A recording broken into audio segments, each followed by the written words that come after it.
आज की कहानी का शीर्षक है थ्रिलर स्टोरी। मुंबई के एक छोटे से फ्लैट में रहने वाली अंजू, जो कि अपने गांव से शहर पढ़ने के लिए आई थी, लेकिन वो आज वहीं पर अकेले रहती है और जॉब कर रही है। उसको अब अपने परिवार के बारे में कुछ भी मालूम नहीं है, वे लोग कैसे हैं, क्योंकि 4 साल से न तो वो अपने गांव गई न कोई वहां से आया। आज 4 साल में उसने अपने माता पिता से बात तक नहीं की, लेकिन आज कुछ ऐसा हुआ कि अंजू को अपने गांव जाना ही पड़ा। दरअसल आज उसके गांव से एक चिट्ठी आई थी, जिसमें लिखा था कि तुम्हारे पापा की मृत्यु हो गई है। तो अंजू अपने ऑफिस से 15 दिन की छुट्टी लेकर निकल पड़ी अपने गांव देसलपुर की ओर। देसलपुर वैसे कहने में एक गांव था, लेकिन उसको किसी भी हाईटेक सिटी से कम नहीं कहा जा सकता। वहां पर हर प्रकार की सुविधा उपलब्ध थी। वहां के स्कूलों में भी पढ़ाई नई टेक्नोलॉजी के बोर्ड्स से थी, जिसकी मदद से बच्चे को पढ़ने में बहुत आसानी होती थी। उस गांव की उन्नति में सबसे बड़ा हाथ अंजू के पिताजी यानी कि अजय सिंह का था। अजय सिंह बहुत ही भले इंसान थे। वे कभी भी किसी का बुरा नहीं करते थे।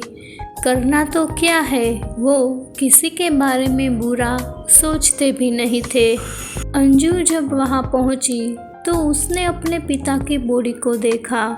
उसके मन में जो दर्द 4 सालों से था, वो अब फूटकर उसकी आंखों से बाहर आने लगा। पास ही में उसका भाई भी बैठा था। अंजू से अब बर्दाश्त नहीं हो रहा था। अब वो अपने भाई के गले लगकर भी बहुत रोई। जब उसका मन हल्का हो गया तो उसने अपने भाई से पूछा कि ये सब कैसे हो गया। तब उसका भाई बोला कि पता नहीं, जब हम सुबह उठे तो देखा कि पिताजी अभी तक सोए हुए हैं। जब मैंने उनको उठाना चाहा तो भी वो नहीं उठे। मैंने जल्दी से डॉक्टर को कॉल किया। उन्होंने आते ही बता दिया कि इनकी डेथ हो गई है। अब अंजू से रहा नहीं जा रहा था, इसलिए उसने अपने पिता के चेहरे के कपड़े को हटाया। अंजू ने जब अपने पिता का मुंह देखा तो उसको कुछ डाउट हुआ, क्योंकि वो एक पोस्टमार्टम एक्सपर्ट थी। उनके चेहरे को देखते ही उसको पता चल गया था कि उनकी साधारण मृत्यु नहीं हुई है, किसी ने दम घोंटकर उनको मारा था। अंजू ये सब सोच ही रही थी कि उसको एक जानी पहचानी सी आवाज़ सुनाई दी। वो कोई और नहीं बल्कि ध्रुव था। उसको देखते ही अंजू को 4 साल पहले जो हुआ वो सब याद आने लगा।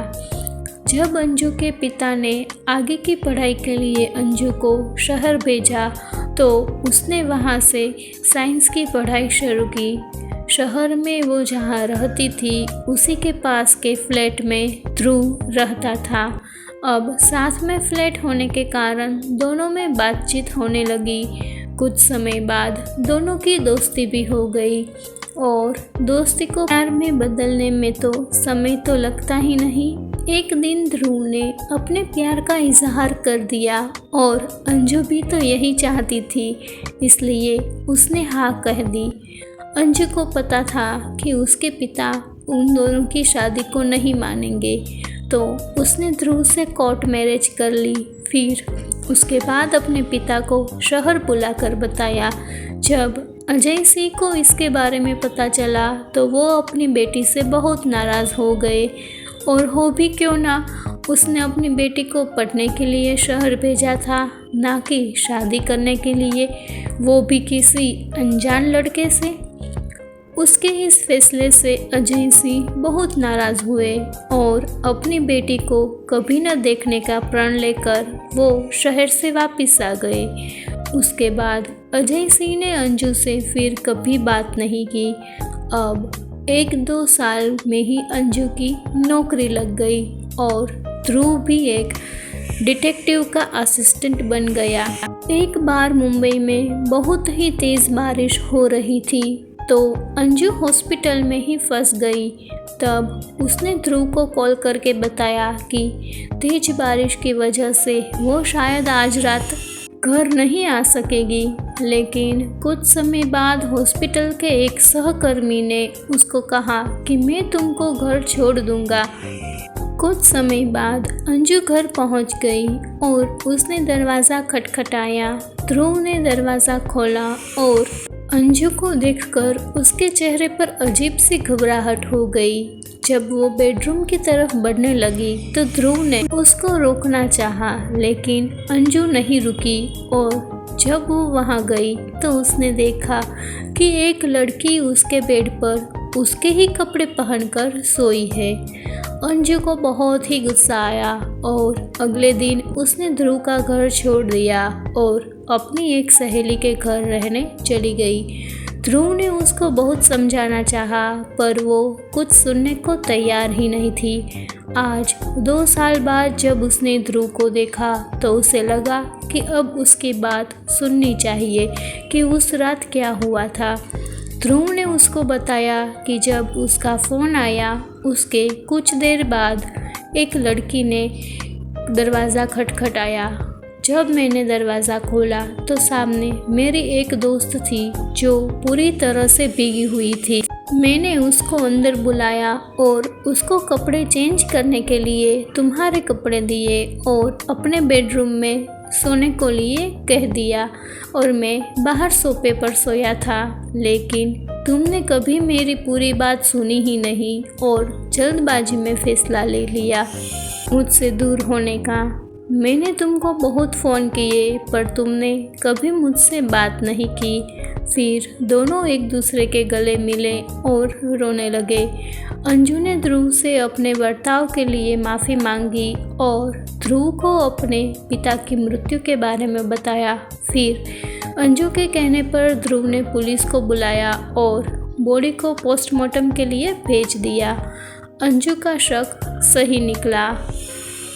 अजय सिंह की मृत्यु अचानक नहीं हुई, उनका दम घोटकर किसी ने मर्डर किया था। अब ध्रुव भी इन्वेस्टिगेशन में लग गया और उसने बहुत सबूत हासिल कर लिए और पुलिस को अभी सभी सबूत दे दिए। दरअसल मुन्ना नाम का एक आदमी उस गांव में एक शराब की फैक्ट्री खोलना चाहता था, लेकिन अजय सिंह ने उसको कभी ये परमिशन मिलने ही नहीं दी, इसलिए उसने अजय सिंह को मरवा दिया। फिर पिता के अंतिम संस्कार के कुछ दिनों बाद दोनों वहाँ से शहर चले आए। अंजू ने ध्रुव को विश्वास दिलाया कि वो अब उसकी हर बात को सुनेगी। फिर दोनों ने अपनी पूरी ज़िंदगी को बहुत अच्छे से एंजॉय किया। अगर आपको ये कहानी अच्छी लगी हो तो इसे लाइक करें, शेयर करें और ऐसी ही कहानियाँ सुनने के लिए मेरे चैनल को सब्सक्राइब कीजिए।